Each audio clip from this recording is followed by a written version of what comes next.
This is a 2006 Honda Pilot, and the first time I'm checking the air filter, the engine air filter after getting this car. And this is extremely dirty.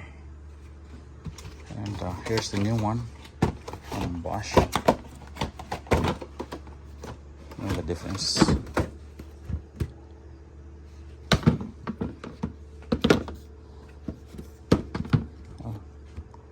That's the difference on this side and the other side. And let's put the new one in. It goes in like so. And